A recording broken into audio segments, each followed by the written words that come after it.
Coming up on the season finale of GWeek, reporter Michael Schnell sits down with GW students to discuss their experiences in both the Jewish and African American communities. We also take a look at GW's efforts to reduce textile waste on campus. And rapper Young Gravy joins us in the studio for a first-of-its-kind live musical performance. All this and more on GWeek.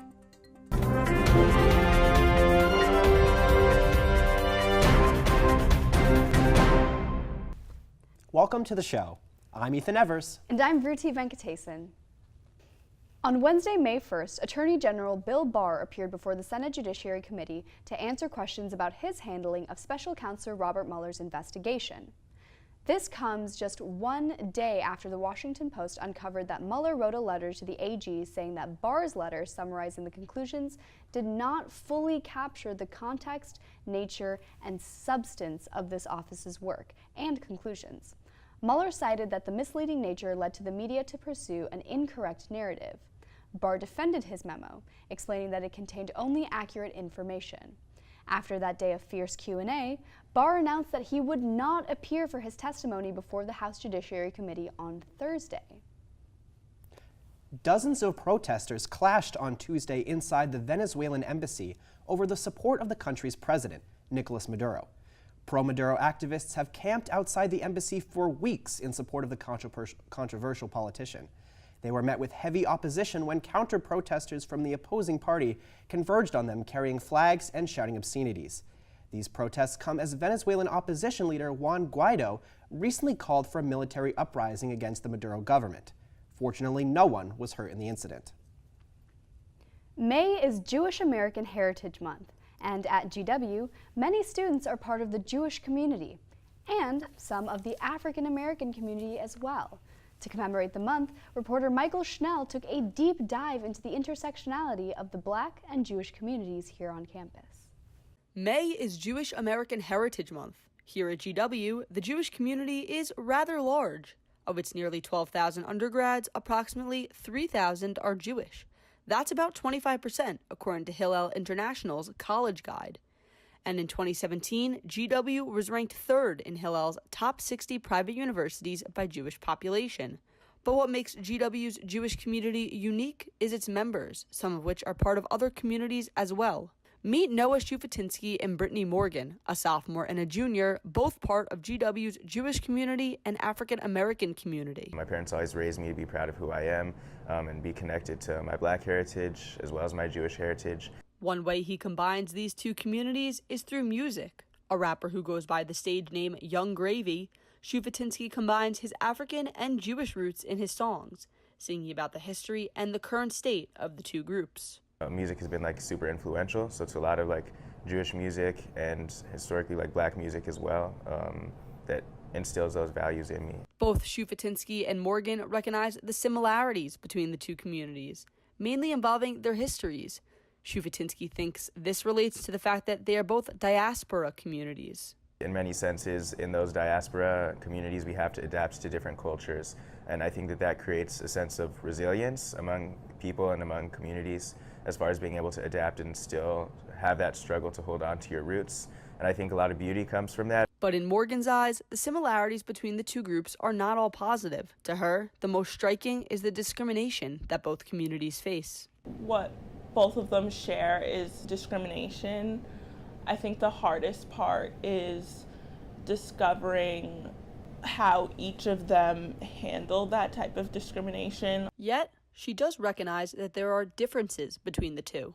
Being African American, it's more overt and in your face, whereas in Judaism, it's not everyone knows you're Jewish, so it's a little bit more hidden. But above all, the intersectionality of the Black and Jewish communities, or even any communities, allows individuals to see the world from different perspectives while still recognizing and cherishing their roots. And I think a lot of beauty comes from that as far as adopting different cultural aspects, whether they're Jews in Morocco, Iraq, Soviet Union, or Black people in the United States of America across the nation that adopt different cultural practices but still hold true to our roots. Reporting for GWeek, I'm Michael Schnell. Thanks, Michael. Young Gravy will be joining us later in the show for an exciting performance of his song, Never Again. Stay with us. Hey there, Unstoppable fans, coming at you now with a special message. If you didn't catch our last show, you may not be aware, but my longtime co-anchor Cole Anschustige has decided to move on to bigger and better things in the medical field. We'd like to thank him for his longtime service, but never fear. As you can see, I've got my new co-anchor Isabel standing next to me here, who we think is going to bring a different flair to the show. Thanks, Sean. Make sure to check out our show coming up later this March.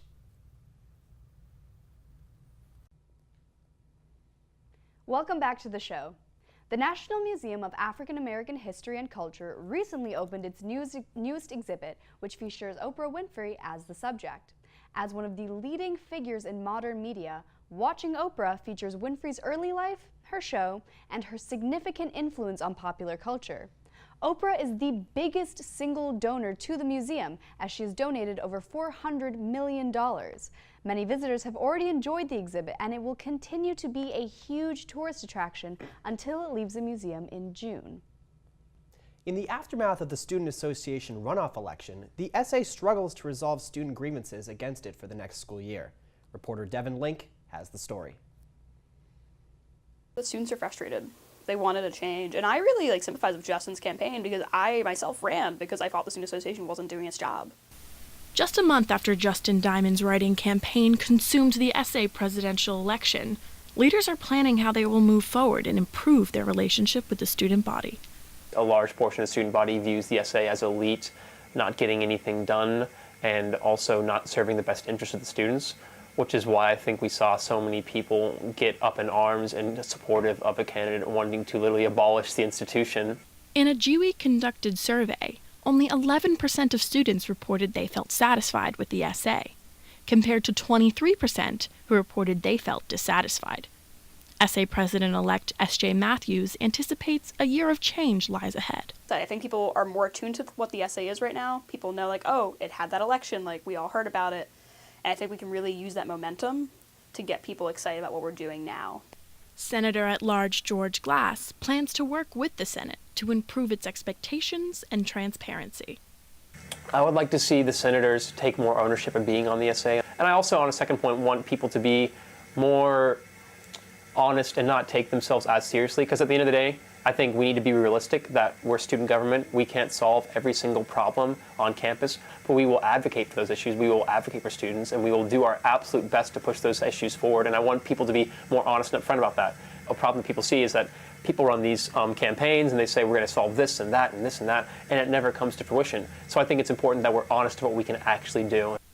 Glass points to Diamond's successful campaign as proof of weakness in the SA's relationship with GW students. I think whether we liked the campaign or not from Justin Diamond, I think we can recognize that there are problems, and there's a reason why he got more than a third of the student body to vote for him in that final runoff. There's a reason why 1,300 students had the ability to literally go in and physically write him in, which honestly is a lot harder than just clicking someone's name on the ballot. And I think that everyone knows that we do have an onus this year to kind of try and rewrite the way that people see the SA. After Diamond's controversial campaign and election into the Senate, many members of the SA are tentative to work with him. I absolutely think that some people in the Senate will still feel that resentment towards him, but I think overall, as the year goes on, we'll find the working conditions to be fine. Matthews believes Diamond's presence could be a catalyst in making needed change. I think the pressure's on now to act, to make sure that he is working to improve the Student Association and not adding to the problems. Thanks, Devin. The Student Association released a statement proposing a reduction of extra charges on campus. The proposal includes reducing the cost of printing and renting student spaces, as well as providing 24 free loads of laundry to each student. The movement must be approved by the Board of Trustees next month in order to pass. April 22nd was Earth Day, and GW celebrated with the annual Earth Day Fair. Reporter Zalana Lee looked back at GW's sustainable practices and waste management on campus. Take a look. This Earth Day, I am in Kogan Plaza, and we are discussing waste management and sustainability around campus. Our theme of Earth Day Fair is zero waste because we want to make sure that GW is reducing, reusing, and recycling. One particular area that's really important to think about is clothing waste. We're encouraging students across the university to, instead of throwing away their unwanted clothing and other textiles, to donate them or recycle them. While GW has made a lot of progress on sustainability, from reducing our energy consumption to ensuring that our landscaping considers biodiversity and the local ecosystem, there's a lot of work to be done. While GW has many efforts to reduce waste, a large amount of waste on campus comes from visitors and tourists because of the urban location. There is not a defined amount of waste produced by GW, but we can do more to reduce our waste. I would say making sure that students just know that we have composting on campus. So we have a collection that happens every Friday in Kogan Plaza. So students have a really easy and simple way to get rid of their compost waste. And I think that a lot of times GW students don't understand why we can't just have composting bins around on campus, but it's a lot more complicated than it may seem. Remember that textiles are not trash. To keep their clothing and other textiles like sheets and towels out of the trash can, please donate or recycle that items, and you can do that by putting them in the donation bins found in residence halls across campus. We don't have a dining hall on campus, so it's kind of hard to centralize efforts like composting and recycling efforts. One thing we have been working on is educating people about proper recycling and trash. Please remember that if you're not sure if something is recyclable or not, when in doubt, throw it out. Earth Day is our celebration of the Earth, and I think it's a great opportunity for the GW community to come together and share what they're doing to impact the planet. For GWeek, I'm Zalana Lee. Thanks, Alana. We'll be right back.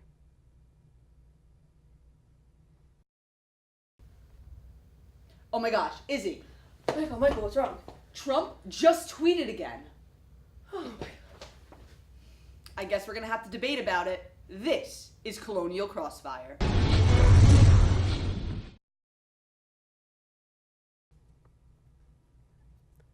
Welcome back to the show. Director of the Corcoran School of the Arts and Design, Sanjit Sethi, will say goodbye to GW in July as he transitions to be the next president of the Minneapolis College of Art and Design.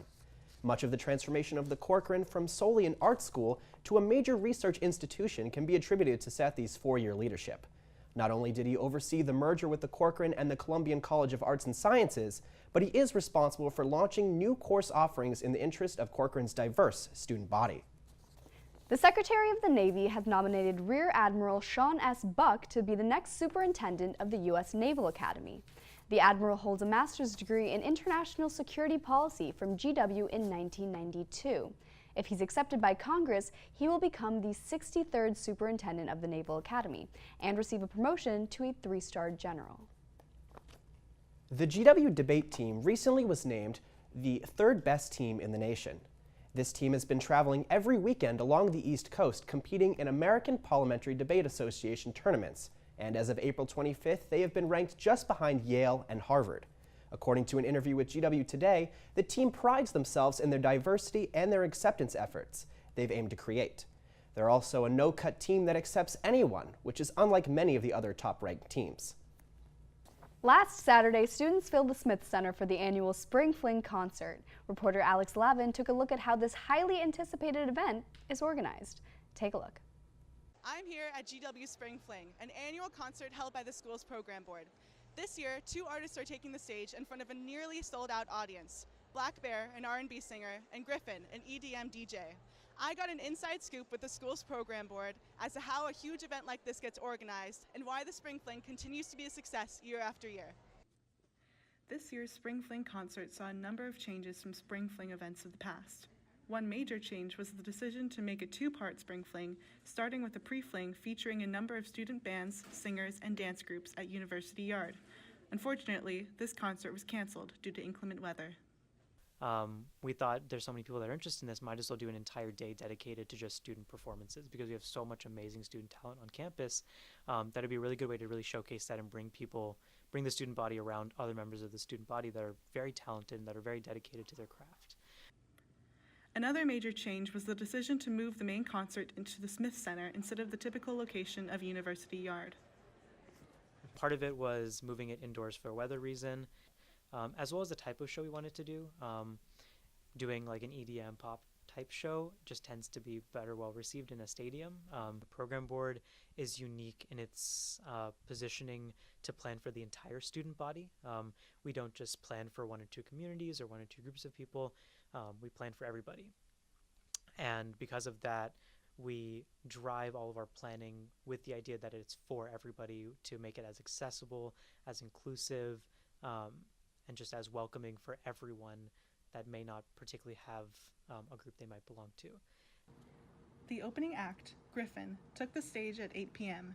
The DJ and producer played electronic covers of popular songs like Ariana Grande's Thank You Next and The Killers' Mr. Brightside. The crowd was hyped by the bright lasers and special effects throughout the show. Later, the popular R&B singer Black Bear took the stage, where he performed a number of hits, including his popular single, Do Re Mi. We decided to go because we actually really love Black Bear. One of our favorite songs is Do Re Mi, right? And we hope that they get to play it today. It's a lot of enthusiasm, a lot of energy. We see a lot of people, I don't know if you get to see, but a lot of people standing up and jumping up and down. It's awesome. It's a lot of stress relief before finals, so a lot of people can just cool down and just enjoy their times before they actually have to start grinding. It clearly takes lots of hard work and energy in order to pull off an event of this magnitude. Unfortunately, we'll have to wait another year in order for the next Spring Fling to roll around. But in the meantime, the GW Program Board will continue working very hard to pull off exciting events for the GW community to enjoy. Reporting for GWeek, this is Alex Lavin. Back to you in the studio. Thanks, Alex.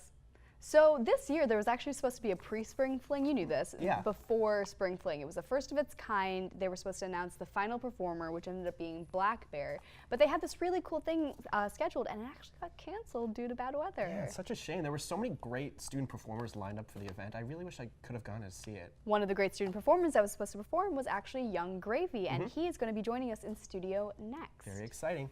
We'll be right back. Sup? If you like what you see, log on to GW-TV.com and all your dreams will come true, assuming your dreams are to watch more GW TV episodes. Hey, if you like what you see, log on to GW-TV.com and catch all the latest episodes of your favorite GW TV shows. You'll also be my favorite person in the entire world. It's a good move. Hey, if you like what you see, log on to GW-TV.com. You're in college and it's free. You're welcome. I'm Hannah Sessler, and you can watch District Debrief right here every day on GW TV. And now, for a special performance of Never Again from his 2018 EP Ethnic, ladies and gentlemen, Young Gravy.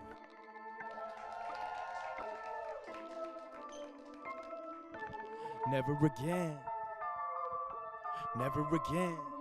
Never again. Never again. Never again. Cemeteries destroyed, vandalized with swastikas, black folks unemployed, just want us as cotton pickers. Never again will I let you be my slaver. Never again will we end up in gas chambers. We say never again. Like every 2 weeks, another man shot by the cops reaching for keys. Another black man stopped for the way he wears a snapback, so cops feel entitled to go and search his backpack. You say never again and keep your eyes shut so you don't see the rates of hate crimes rise up. Anti-Semitism's back, it never left. Go and check the stats, then tell me where the hell it went. Nowhere, so why you acting like it's been dead? I was just a kid when I saw my first skinhead with the SS jacket and some Nazi tattoos, blaming all his problems on black thugs and dirty Jews. Never again. Saying never again, all too often. Saying never again until it happens again. And in a couple weeks it seems we've forgotten. Never again. Never again. Never again. Never again. Never again. We got some Twitter politicians sharing their opinions, thinking that they're woke, watching character limits, retweeting headlines after reading them for 15 seconds and then forget it, distracted by which hashtags trending. All that nonsense is designed to keep you satisfied, understanding lies, not realizing that you're pacified. I'm mad inside. Anger's got my mind filled. I'm tired of my causes being hijacked by white guilt. I'm not an experiment, not part of your plan. I'm not here to absolve you of all the blood on the hands of your ancestors who took my people's land. The manifestors making fake borders cut through the sand, easily planting seeds and causing division, convincing our women their hair needs chemical fixing, keeping us at odds, occupied by colorism, not acknowledging that this is how they got us to begin with. Never again. Say it never again, all too often. Say it never again until it happens again. And in a couple weeks it seems we've forgotten. Never again. Never again. Never again. Never again. Never again. Never again. Hey. Never again. Hey.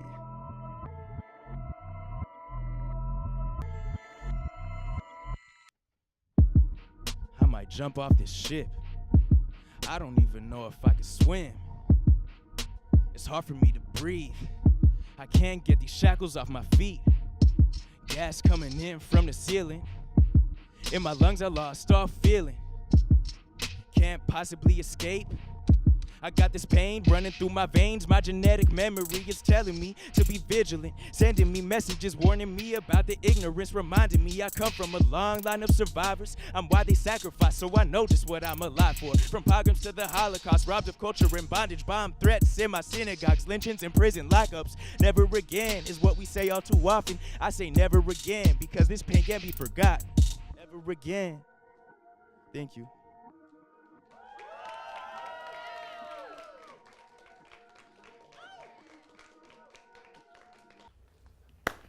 All right, well, I'm here now with Young Gravy himself to ask him a couple questions after that amazing performance. First off, can you tell us a little bit about what that song was about? Yeah, so that song that I did, Never Again, is actually the first song off of my 6-song EP called Ethnic that I released last fall. And really what I was trying to get at with that first song was kind of an introduction to the themes that I was talking about throughout. So I talked a little bit about racism and police brutality, the rise in anti-Semitism, and then more towards the end how the beat kind of switches up is meant to represent like a shifting from current times to the idea of like genetic memory and genetic trauma, and the kind of things that happen over generations that affect the patterns that people go through if they face discrimination. Really interesting. And where do these ideas come from? Where is the inspiration for your songs? Your experiences, family, friends, where does it come from? So really what I like to rap about in my music is any experiences that I've had or ways that I've been shaped telling stories that I've heard from my family or things that are really important to me. So with this song specifically, and really this entire EP that deals with more of these social and conscious and even political in some cases issues, it's coming from my upbringing, things that I was taught. Never Again specifically is the idea of, today is actually Yom HaShoah, and the idea of always saying never again about, the Holocaust or whenever tragedies happen, but the fact that, society's not active enough in actually preventing them when we start to see signs of that. And I was raised to be proud of being black, to be proud of being Jewish, and this song was really just me putting my foot down and saying, kind of holding up a mirror to the ways that we act as a society and not recognizing the types of issues that are becoming more and more prominent. And one question that I think is on the minds of a lot of us and a lot of other people on GW's campus, the name Young Gravy. What does it mean? Where does it come from? What's the meaning behind it? Tell us. We're all very curious. So that's actually the $1 million question. I haven't told anyone, not ready to tell anyone Really? yet. But there's a meaning behind There's it. a meaning. Will we ever find out? Yeah, you might find out. Stay tuned. Stay tuned. All right. Well, Young Gravy, an amazing performance. We'll be back in a little bit. You guys ready? Let's do it. Yeah, let's do it. Okay, ready? Let's go. Welcome. Wait, do you want me to go or? I thought I was going. No, you go. You go. You go. Sean and Mike Yeah, want well, you guys. yeah, Yeah. okay. Okay, ready? Welcome to GW. I thought I was supposed to start. I thought I was gonna go first. I thought. Here we go. Here comes Parker. Come on, guys. It's not that hard, all right? It's just one line. All right. You guys know the line. Welcome to GWTV. You can visit us at gw-tv.com. See, that wasn't so bad. Welcome back. Right before finals week, GW Class Council hosted its annual petting zoo in Square 80. This event was a way for students to de-stress before finals by petting miniature alpacas, miniature pigs, miniature goats, and other farm animals. This was the third time the petting zoo has come to campus before finals, and this event is just one of the ways GW Class Council is working to build a community on campus. During the Around the World Embassy Tour on May 4th, the public strolled Embassy Row and toured more than 50 foreign embassy houses. The free event was part of Passport DC's month-long festival in May, which pays tribute to DC's international culture. Attendees watched performances and demonstrations and enjoyed international food. The meme page, one of the biggest staples here at GW. Reporters Caroline Bowers and Kate Waters sat down with GW students to get their reactions to the popular memes of this past academic year. I'm Kate. And I'm Caroline. And we're here to talk about memes.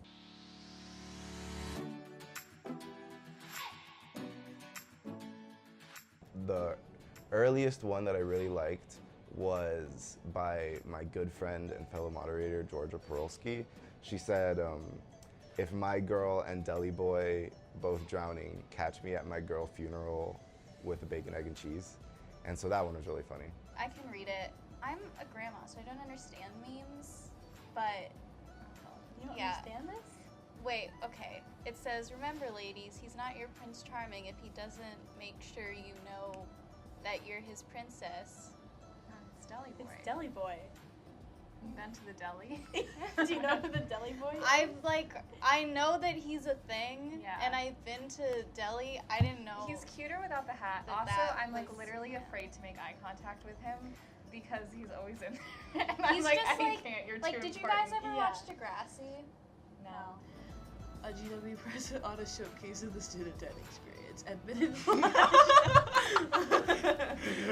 Yes, I did see this one, and it made me. Yes, Yeah, it's so this, fun. this meme had me like cracking up. I give this meme a 10 out of 10 for how relatable. Me too. Oh my gosh. It's the GRU template where he has a master plan, and then it doesn't pan out in the way he intends it to. This is definitely a good meme. I'm gonna say in terms of its comedic value, this meme is a 10. It's well edited as well. You know what? This meme's a 10. This is a good meme. Becoming an ESIA senator was definitely a good end to this story, to this saga. Justin Diamond, infamous post, Gelbuck's endorsement secured. That's the tea. And then he got in trouble. That was you know fake. the story? No, it wasn't fake. Does this count as a meme? So we're all really proud of our massive impact that we were able to have on the democratic process in our little microcosm of a society here at GW. And while there's been some drama surrounding all those things, it's very fun, and I think overall we've tried to keep the idea of let's have a good time, and you know, that is at the center of all of our actions. It's just, is this fun, yes or no? If it is, why not? Abolishing the essay, and then having future essay election scandals for meme content. A, not a scandal, legitimate candidacy. B, I understand the sentiment of wanting future meme content. That's definitely a priority, and I assure you abolishing the essay would be, I would leave in place memes. I would not abolish memes with it. GW students when they step off campus. Mommy, why does that man have wires on his AirPods? Come on, kids, this neighborhood isn't safe. And then it's fishes from SpongeBob with AirPods in. Fish? Yeah. Wow. What do you call a fish with no Again, eyes? I don't, I'm dumb. What do you call a I fish with can't no say. eyes?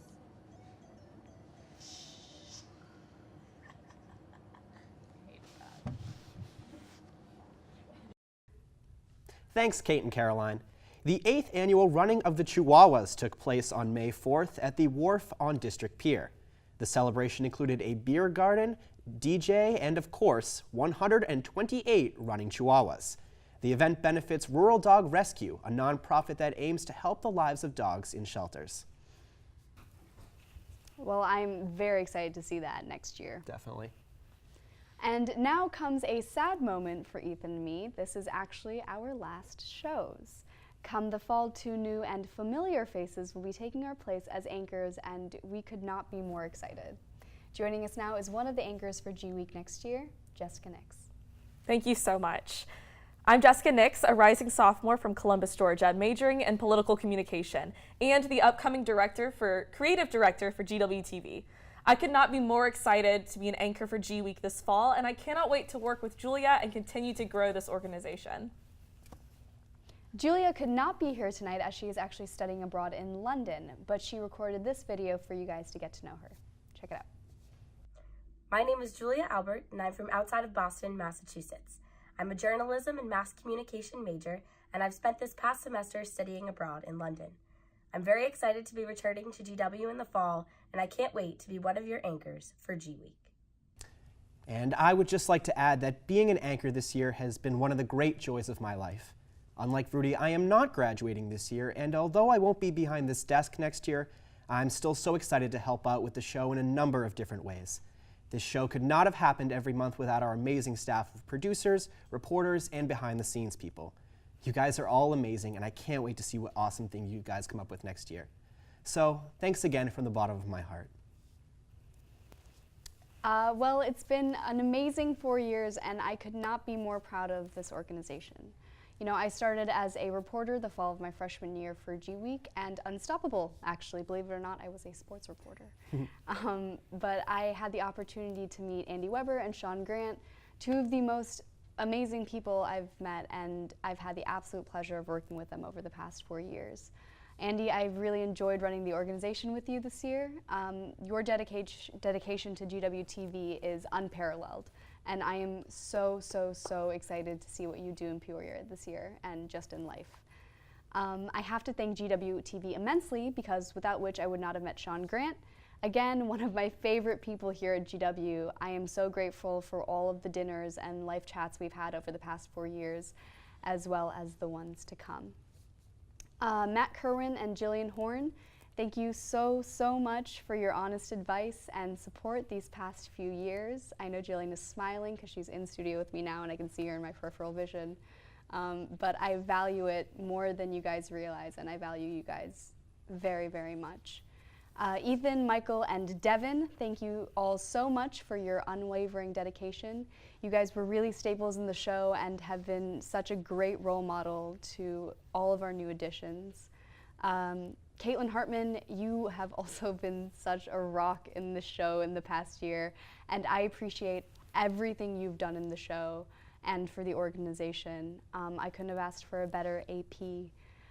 Doug, you've always been there for everyone at GWTV whenever we need it, and you've stayed way past when you should, helping us kind of get this organization moving. And we really appreciate you here, and thank you so much for that. And finally, our amazing GWeek staff, eBoard, and the rest of the organization. We were so lucky to have such a dedicated and driven group of reporters and producers. You're all so talented, and I really have no worries about you guys in the future. You're gonna do really well. GWTV has undoubtedly been my favorite thing here at GW, and I can't thank you enough for making it such a wonderful experience and a hell of a last year. Verdi, I speak for everyone at GWeek and at GWTV when I say that you've brought such a special energy and passion to this organization, and you're really going to be missed dearly. Thanks to your leadership and dedication over the past 4 years, we have been able to do some truly amazing things here at GWTV, and we are so lucky to have been part of your team for the entire time. We're sad to see you leave, but we also know that we know you're going to do amazing things in the future and wherever life takes you. Thank you. I really appreciate that, guys. Well, that's the end of our show. Thanks for watching. For more GWeek, you can catch us online at gw-tv.com. You can also check us out on any of the social media you see below. And remember, GWeek is always looking for more journalists to join our show, and we are an equal opportunity organization. So if you are interested, please email gwtelevision@gmail.com. That's all for this episode and this season. And as always, we'll see you around campus.